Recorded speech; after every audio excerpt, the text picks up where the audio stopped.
로마서 1장. 나 바울은 사명을 받아 예수 그리스도께 몸바쳐 일하는 그분의 종이자 하나님의 말씀과 하신 일을 선포할 권한을 부여받은 사도입니다. 나는 로마에 있는 모든 믿는 이들, 곧 하나님의 친구인 여러분에게 이 편지를 씁니다. 성경에는 하나님의 아들에 대해 예언자들이 앞서 전한 보고들이 담겨 있습니다. 역사적으로 보면 그분은 다윗의 후손입니다. 또한 고유한 정체성으로 보면 그분은 하나님의 아들이신데 예수께서 죽은 자들 가운데서 부활하심으로 메시아 곧 우리 주님으로 세워지셨을 때 성령께서 이를 우리에게 보여주셨습니다. 그분을 통해 우리는 그분의 생명을 풍성한 선물로 받았고 또 이 생명을 사람들에게 전하는 긴급한 사명도 받았습니다. 예수를 향한 순종과 신뢰의 속으로 뛰어들 때 사람들은 이 생명을 선사받습니다. 여러분이 지금의 여러분인 것은 바로 예수 그리스도께서 주시는 이 선물과 부르심 때문입니다. 나는 하나님 우리 아버지와 메시아이신 우리 주 예수의 풍성하심으로 여러분에게 문안합니다. 나는 여러분 한 사람 한 사람으로 인해 예수를 통해 하나님께 감사드립니다. 이것이 내가 가장 먼저 하고 싶은 말입니다. 어디를 가든지 사람들은 내게 여러분의 믿음의 삶에 대해 이야기를 들려줍니다. 그런 이야기를 들을 때마다 나는 그분께 감사드립니다. 그리고 그분의 아들에 관한 복된 소식, 곧 메시지를 전할 때에 내가 사랑하여 예배하고 섬기기 원하는 하나님은 아십니다. 내가 기도 중에 여러분을 생각할 때마다 사실은 늘 여러분을 보러 갈 수 있도록 길을 열어달라고 그분께 기도한다는 것을 말입니다. 기다림이 길어질수록 간절함도 더 깊어집니다. 여러분이 있는 그곳에 가서 하나님의 선물을 직접 전해주고 여러분이 더욱 강건해져 가는 모습을 내 눈으로 직접 볼 수 있기를 내가 얼마나 원하는지요. 하지만 이 과정에서 내가 여러분에게 주려고만 한다고 생각하지 마십시오. 내가 여러분에게 줄 것 못지않게 여러분도 내게 줄 것이 많습니다. 친구 여러분, 내가 여러분을 방문하지 못하는 것을 두고 부디 오해가 없기를 바랍니다. 내가 로마에 가려는 계획을 얼마나 자주 세웠는지 아마 여러분은 상상도 못할 것입니다. 나는 그동안 다른 많은 이방 성읍과 공동체에서 그랬던 것처럼 여러분들 가운데서도 하나님께서 일하시는 모습을 직접 확인하는 즐거움을 누리고 싶었습니다. 그러나 늘 사정이 생겨 그러지 못했습니다. 누구를 만나든 문명인이든 미개인이든 학식이 많은 사람이든 배우지 못한 사람이든 그것은 중요하지 않습니다. 나는 우리가 얼마나 서로에게 의존하는 존재이며 서로에게 책임이 있는 존재인지를 깊이 느끼게 됩니다. 이것이 내가 로마에 있는 여러분에게 어서 가서 하나님의 놀랍도록 복된 소식을 전하려는 이유입니다. 내가 참으로 자랑스럽게 선포하는 이 소식은 그분의 능력 가득한 계획에 관한 것입니다.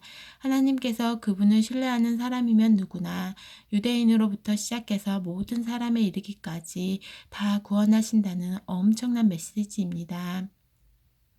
사람들을 바로 세워주시는 하나님의 길은 믿음의 행위 안에 드러납니다. 이는 성경이 늘 말해온 것과 일치합니다. 하나님을 신뢰함으로 하나님 앞에 바로 세워진 사람은 참으로 살 것이다. 하나님을 무시하는 자들의 끝없는 추락. 그러나 하나님의 노가 화염처럼 터져 나옵니다. 사람들의 불신과 범죄와 거짓의 행위가 쌓여가고 사람들이 애써 진리를 덮으려 하기 때문입니다. 그러나 하나님이 실제하신다는 것은 너무도 분명한 근본 사실입니다. 그저 눈을 떠 보기만 해도 보이지 않습니까?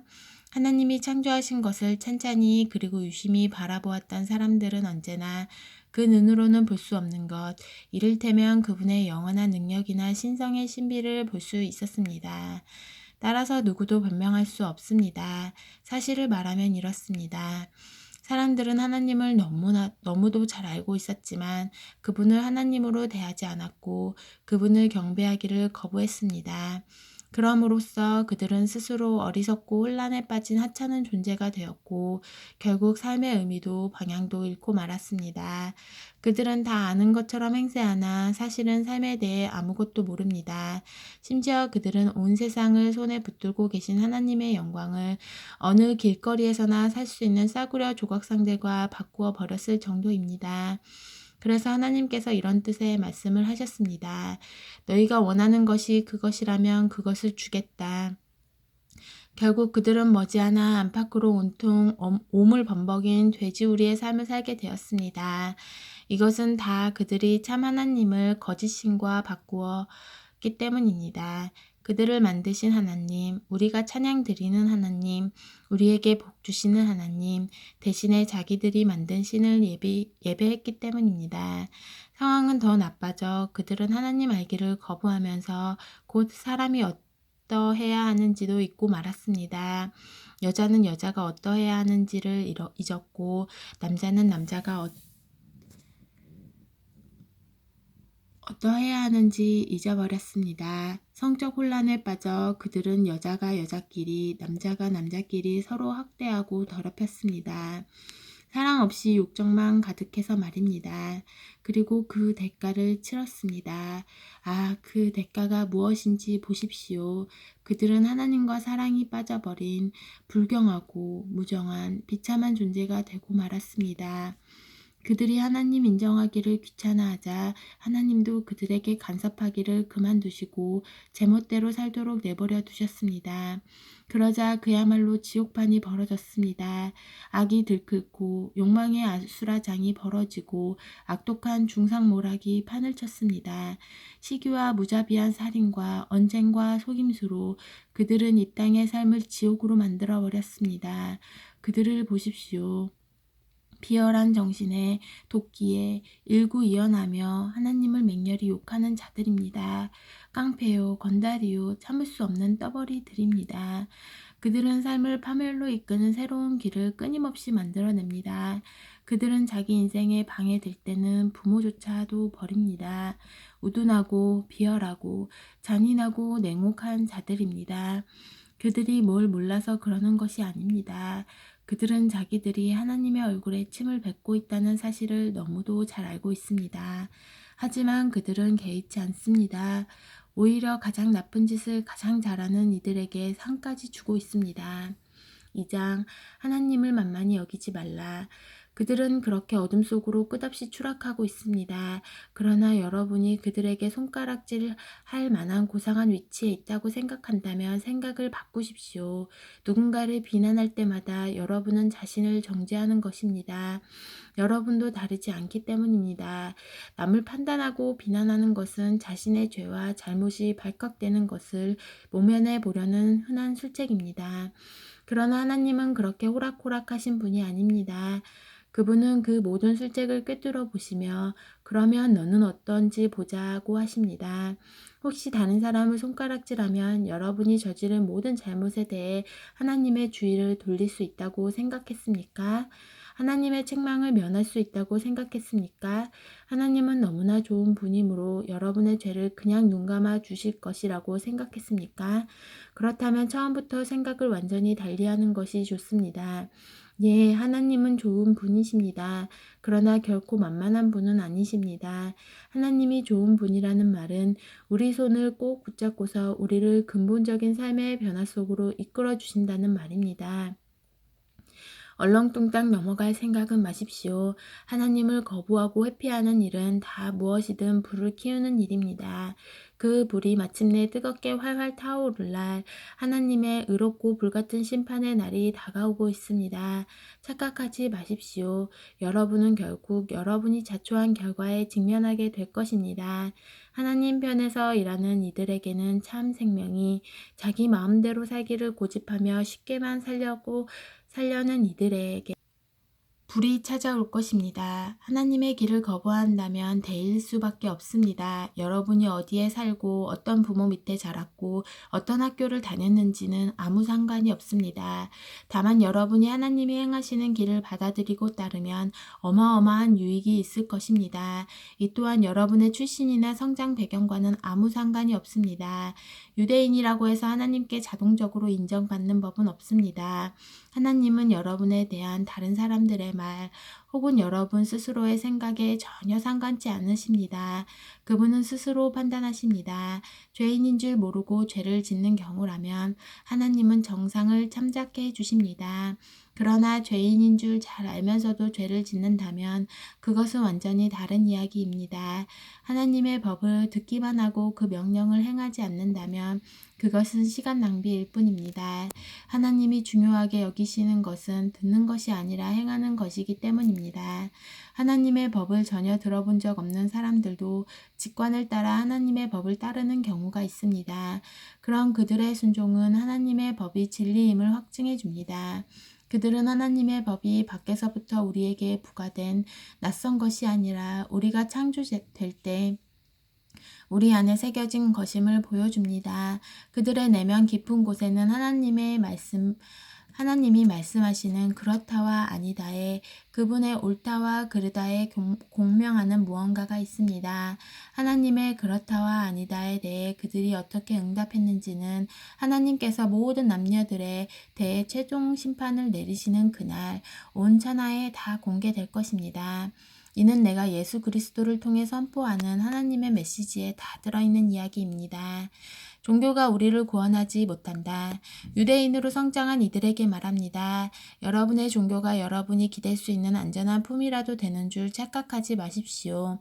하나님의 계시에 정통하다고 하나님에 관해서라면 최신 교리까지 다 꿰뚫고 있는 최고 전문가라고 목에 힘주고 다니지 마십시오.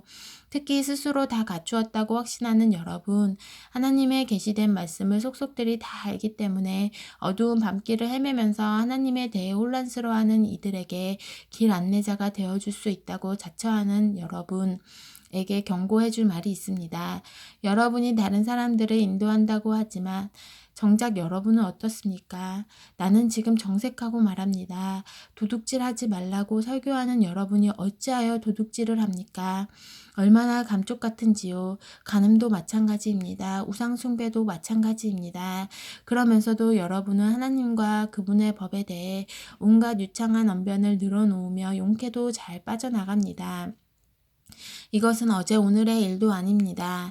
너희 유대인들 때문에 이방인들에게서 하나님이 욕을 먹는다는 성경 구절도 있듯이 말입니다. 할례는 어떻습니까? 여러분이 유대인임을 표시해주는 그 수술의식은 좋은 것입니다.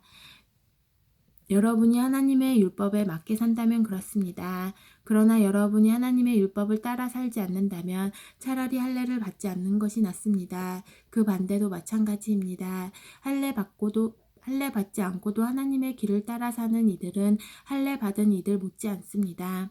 사실 더 낫습니다. 할례를 받지 않았어도 하나님의 율법을 지키는 것이 할례를 받고도 율법을 지키지 않는 것보다 낫습니다. 칼로 뭔가를 잘라낸다고 유대인이 되는 것은 아닙니다. 유대인인지 아닌지는 여러분이 어떤 사람인지에 달린 일입니다. 여러분은 유대인으로 만들어주는 것은 마음에 새겨진 하나님의 표이지 여러분 피부에 새겨진 칼자국이 아닙니다. 그리고 중요한 것은 하나님께 인정받는 것이지 율법 전문가들에게 인정받는 것이 아닙니다. 그렇다면 유대인인 것과 아닌 것, 다시 말해 하나님의 길에 대해 훈련받은 것과 그렇지 못한 것은 무슨 차이가 있을까요? 사실 큰 차이가 있습니다. 그러나 사람들이 흔히 생각하는 그런 차이는 아닙니다. 우선 유대인들에게는 하나님의 계시, 곧 성경을 기록하고 보존할 책임이 맡겨졌습니다. 그 과정에서 유대인들 중 일부가 자신의 임무를 저버렸던 것은 사실이지만 하나님은 그들을 버리지 않으셨습니다. 여러분은 그들이 신실하지 못했다고 해서 하나님도 신실하기를 포기하실 수 있다고 생각합니까? 결코 그럴 수 없습니다. 세상이 다 거짓말을 일삼을 때에도 하나님은 끝까지 당신이 하신 약속을 지키시는 분입니다. 이 말은 틀림없습니다. 성경에도 그렇게 말합니다. 주님의 말씀은 변함이 없고 참되십니다. 거부를 당해도 주님은 흔들리지 않습니다. 그런데 이런 질문이 나올 수 있습니다. 우리의 악한 행위가 오히려 하나님의 의로운 행위를 분명히 드러내고 확증한다면 그 일로 우리는 오히려 칭찬받아야 하는 것이 아닌가? 우리의 악한 말이 그분의 선한 말씀에 흠집 하나 내지 못한다면 하나님께서 우리를 다그쳐 우리 말에 책임을 묻는 것은 잘못된 것 아닌가? 그 질문에 대한 답은 아니다입니다. 결코 그렇지 않습니다. 생각해 보십시오. 하나님께서 바르지 않는 일을 하신다면 어떻게 그분께서 세상을 바로 세우실 수 있겠습니까? 그저 심사가 뒤틀려서 이렇게 말할 수도 있습니다. 나의 거짓됨이 하나님의 참되심을 더욱 영광스럽게 드러내준다면 왜 내가 비난을 받아야 하는가? 하나님한테 좋은 일을 하는 것인데 실제로 어떤 이들은 우리가 그렇게 말한다고 말을 퍼뜨리기도 합니다. 그들은 우리가 악을 더 많이 행할수록 하나님은 선을 더 많이 행하시니 악을 더 많이 행하자고 말하며 다닌다고 주장합니다. 이는 순전히 중상모략인 것을 여러분도 잘 아시리라 믿습니다. 모두가 침몰하는 배에 타고 있다. 그렇다면 우리의 처지는 어떻습니까? 우리 유대인들이 다른 이들보다 더 운이 좋은 것일까요? 사실 그렇지 않습니다. 기본적으로 우리는 유대인이든 이방인이든 모두 똑같은 조건에서 출발합니다. 다시 말해 우리는 다 죄인으로 출발합니다. 이 점에 대해 성경은 더할 나위 없이 분명합니다. 바르게 사는 자 아무도 없다. 단 한 사람도 없다. 살이 분별하는 자 아무도 없고 하나님께 깨어있는 자 아무도 없다. 다들 잘못된 길로 접어들어 다들 막다른 길에서 헤매고 있다. 바르게 사는 자 아무도 없다. 그런 사람은 단 한 사람도 나는 찾을 수 없다. 그들의 목구멍은 쩍 벌어진 무덤이요. 그 혀는 기름칠한 듯 매끄럽다. 하는 말마다 독이 서럽고 입을 열면 공기를 오염시킨다. 올해의 죄인이 되려고 각축전을 벌이며 세상을 온통 비통과 파멸로 어지럽힌다. 사람들과 더불어 사는 법이라고는 기본조차 모르는 그들, 하나님은 안중에도 없다. 그렇다면 분명하지 않습니까? 성경에 기록된 모든 말씀은 다른 사람에 대해 한 말씀이 아니라 바로 우리에게 하시는 말씀입니다. 성경은 처음부터 우리를 향한 말씀이었습니다. 또한 명백하지 않습니까? 우리는 다 하나같이 다 죄인이며 다 함께 한 배를 타고서 가라앉을 수밖에 없는 사람들입니다. 하나님의 계시와 관련 있는 민족이라고 해서 우리가 자동적으로 하나님 앞에 바로 서게 되는 것은 아닙니다. 우리는 다만 모든 사람의 죄에 우리 역시 연루되어 있다는 사실을 직시하게 될 뿐입니다. 하나님께서 바로 세우십니다. 그런데 우리 시대에 와서 새로운 것이 더해졌습니다. 모세와 예언자들이 그들의 시대에 증언했던 일이 실제로 일어난 것입니다. 그들이 증언한 하나님이 바로 세워주시는 일이 이제 우리에게는 예수께서 바로 세워주시는 일로 나타났습니다. 이는 우리만을 위한 것이 아니라 그분을 믿는 모든 사람을 위한 것입니다. 이 점에서 우리와 그들 사이에 아무런 차이가 없습니다. 우리나 그들이나 다 죄인으로 오랫동안 비참한 전과를 쌓아왔고 하나님께서 뜻하시는 그 영광스러운 삶을 살아낼 능력이 전혀 없다는 것도 입증되었습니다. 그래서 하나님께서 친히 우리를 위해 일해주셨습니다. 순전히 은혜로 그분은 우리를 그분 앞에 바로 세워주셨습니다. 이는 전적으로 그분의 선물입니다. 그분은 우리를 진창에서 건져주셨고 우리가 있기를 늘 원하던 자리로 우리를 되돌려 주셨습니다. 바로 예수 그리스도를 통해 그 일을 하셨습니다. 하나님은 세상의 제단 위에 예수님을 희생 제물로 삼으셔서 세상으로 하여금 죄를 면하게 해주셨습니다. 그분께 믿음을 둘 때 우리는 죄를 면하게 됩니다. 하나님은 이 일, 곧 예수의 희생을 통해 세상으로 하여금 그분 앞에서 죄를 면하게 해주신 이 일을 만천하에 드러내셨습니다. 하나님은 그동안 오래 참으신 죄들을 마침내 이렇게 처리해 주신 것입니다. 이는 분명히 드러난 일일 뿐 아니라 또한 지금 일어나고 있는 일입니다. 이것은 현재 진행 중인 역사입니다. 하나님은 모든 것을 바로 세워주고 계십니다. 또한 우리로 하여금 바로 세워주시는 그분의 의로우심 안에서 살 수 있게 해주십니다. 그렇다면 우리 교만한 유대인들의 옥신각신하는 주장들은 어떻게 되는 것입니까? 무효가 되는 것입니까? 무효가 되었습니다. 우리가 알게 된 것은 이것입니다. 우리가 행하는 일에 하나님이 응답하시는 것이 아니라는 것입니다. 사실은 하나님이 행하시는 일에 우리가 응답하는 것입니다. 마침내 우리는 이 사실을 깨닫습니다. 우리의 삶이 하나님과 또 다른 모든 사람들과 발 맞추어 나가려면 우리가 그분의 발걸음을 따라가야지 거만하고 초조한 마음으로 우리가 행진을 이끌려고 해서는 안 됩니다. 그렇다면 하나님께 대해 독점권을 가졌다고 하는 우리 유대인들의 교만한 주장은 또 어떻게 되는 것입니까? 이 또한 무효가 되었습니다. 하나님은 유대인들의 하나님일 뿐 아니라 또한 이방인들의 하나님이기도 합니다. 하나님은 오직 한 분이신데 어찌 그렇지 않을 수 있겠습니까? 하나님은 당신이 하시는 일을 기꺼이 받아들이고 그 속으로 뛰어드는 사람이라면 누구나 다 그분 앞에 바로 세워주십니다. 우리 종교의 제도를 따르는 이들뿐 아니라 우리 종교에 대해 들어본 적 없는 이들도 마찬가지입니다. 그런데 우리가 초점을 우리가 행하는 일에서 하나님이 행하시는 일로 옮긴다는 것은 하나님의 규례와 법도를 신중히 따르던 삶을 취소한다는 말일까요? 전혀 그렇지 않습니다. 오히려 우리 삶 전체를 제자리에 놓음으로써 그 삶을 더 굳게 세웁니다. 아멘.